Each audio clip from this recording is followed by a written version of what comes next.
Right. People are going to, the question is, so just so that the audience is following along, let's be clear Right. about what post-structural, postmodern justice identity is around, particularly things like feminist into critical race theory.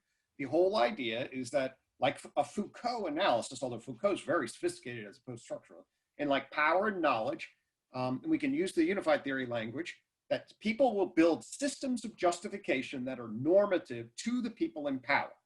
Okay. In other words, that it is, unless it's reflective, if I'm in power, I will then distribute what is normatively good to be that which is close to me. That's the natural tendency. Okay, so things that are like me and that are cooperative with me, that's good. And things that are not like me at all, that are bad. And then I'll build systems of normative justification that are consistent with that. The argument is that the language power got tied up with social categories like maleness, whiteness, and cisgenderedness, okay? And that there has been, the Great Awakening is to try to leverage the control of language to undo that association and repair it, so that anywhere you look, you then can see, well, is this category of language, like calling your parents mom and dad, well, that reinforces and normatizes the idea that there are two genders, ergo, it is now to be undone. And because the system has no idea inside itself to say, oh my God, what function does all of this serve, as opposed to just oppression, it can't wake up and be like, it doesn't have a self-regulatory corrective insanity button.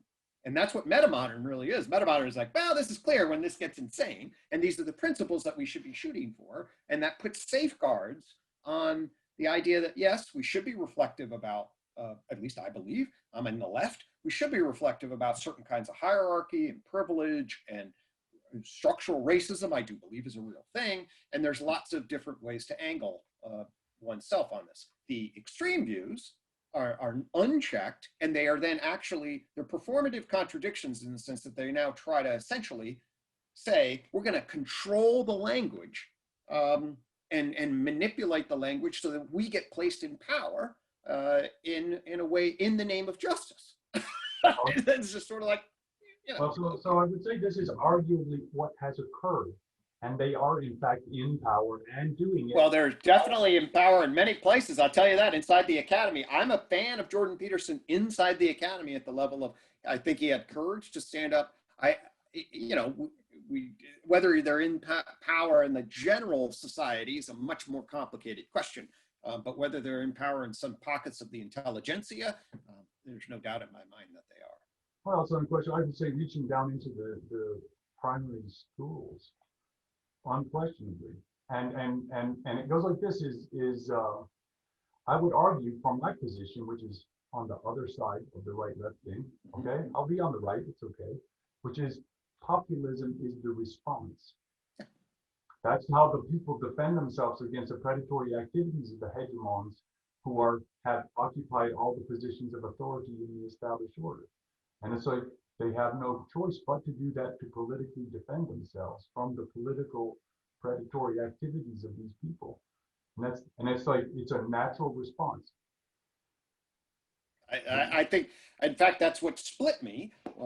So after like Trump's election, okay, you could divide then the left in terms of whether, if you were center left like me, I looked at the hyper left and said, hey, we're pushing too far and we haven't shown how to police ourselves, which is then going to elicit a populist reaction. And therefore, I looked at the hyper left and got critical of them.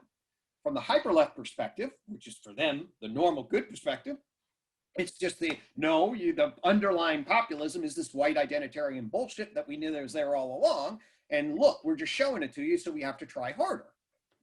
And so that's a radically different interpretation of whether this is a reaction to the extreme of the left or whether it reveals its underlying structure to begin with.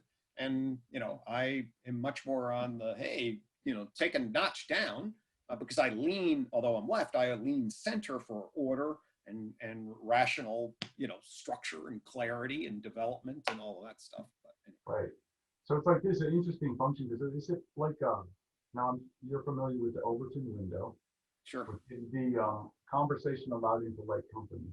right? The limits of conversation in polite company. And it's like this, the society has become quite polarized, and I think it's not accidental. And it's interesting to me that it's like the society at large has become diplopic, where there's segments of the Overton window which half see and half do not see. So it's like, yeah, you're not having stereoscopic vision anymore, where we've lost something, and the disconnect has to be rectified in some fashion. And that's kind of where I go with this, the calculability to digital understanding, because it's like how we should be able to calculate a reasonable, actual image of what's happening and how people should behave, how society functions, and it always comes to the politics again, because politics is, how do we apply the instruments of force to properly oppress the people who should be repressed, and who should be repressed, right? And it's like, everybody's pretty convinced it's not them, right? Right, rarely people, hey, I want to be repressed.